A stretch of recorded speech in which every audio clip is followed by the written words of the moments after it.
guys यहाँ सक्नुहुन्छ तपाईले हामीसँग बाटामा यस्तो स्ट्रक्चर बनाएर राखेको यो चाहिँ असिमले बनाएर राख्दिन्छ गाइजले हेर्न सक्नुहुन्छ यस्तो स्ट्रक्चर बनाएको यस्तो बनाएको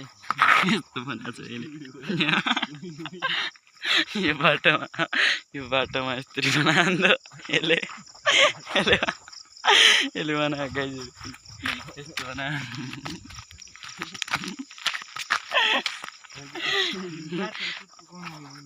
अब रिएक्सन हेर गाइज